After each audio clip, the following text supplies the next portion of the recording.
Здравствуйте, уважаемые жители города Канаш. В эфире Анастасия Горшкова. На территории города Канаш проведена первая оперативно-профилактическая операция «Подросток».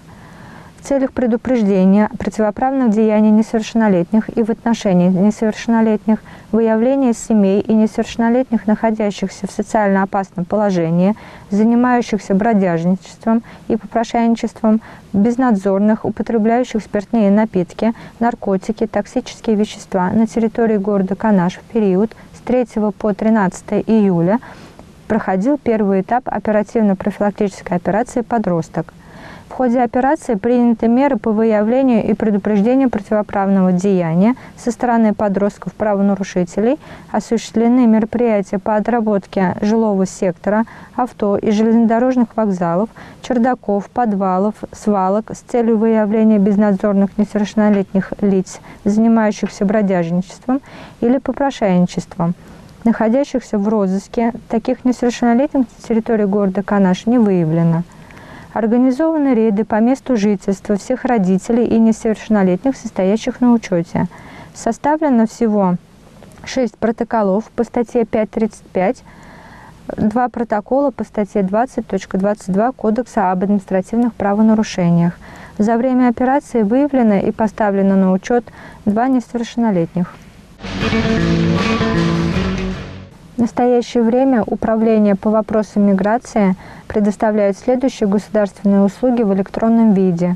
Это выдача и замена паспорта гражданина Российской Федерации, оформление заграничных паспортов старого образца сроком 5 лет, оформление заграничных паспортов нового поколения сроком 10 лет, регистрационный учет граждан Российской Федерации по месту пребывания и по месту жительства. Также предоставление адресно-справочной информации для физических лиц и выдача приглашений на въезд Российской Федерации от физических лиц. Для подачи заявления через единый портал государственных услуг необходимо пройти процедуру регистрации и 1 раз посетить подразделение по вопросам миграции. Весь перечень документов и образцы заявления также размещены на портале государственных услуг. Документы, поступившие в электронном виде, подразделениями по вопросам миграции рассматриваются в приоритетном порядке, без ожидания заявителя в очереди. Заявление, поданное в электронном виде, обладает такой же юридической силой и влечет за собой такие же юридические последствия, что и заявление, поданное лично. Отделом МВД России по городу Канашу разыскивается Никитин Юрий Иванович, 2 января 1962 года рождения, уроженец и житель Чувашской республики, город Канаш, который 24 августа 2016 года ушел из дома и до настоящего времени о его местонахождении неизвестно. Рост 170 см, худощавого телосложения, стрижка короткая, волосы русые.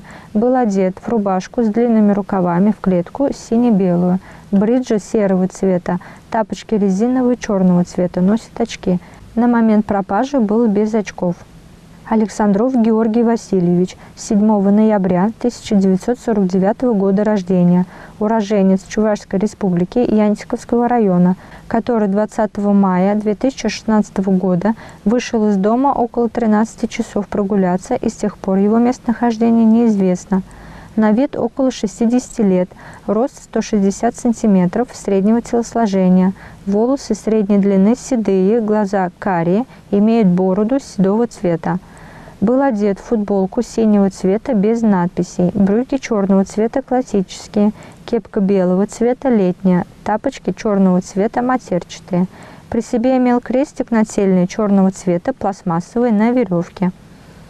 Носит бороду. В 2014 году перенес инсульт, в связи с чем ходит медленно, с тростью черного цвета из пластика. Левую руку держит согнутую в локте, разговаривает невнятно. Деревягина Марина Анатольевна, 8 мая 1965 года рождения, уроженка Республики Татарстан, города Казань, которая совершила преступление, предусмотренное частью 2 статьи 195 Уголовного кодекса Российской Федерации, и скрылась от органов следствия. Всем, кому известно о местонахождении или обстоятельствах исчезновения разыскиваемых лиц, убедительно просим сообщить в дежурную часть отдела МВД России по городу Канашу по телефону 02 238 19. На этом наш выпуск завершен. С вами была Анастасия Горшкова.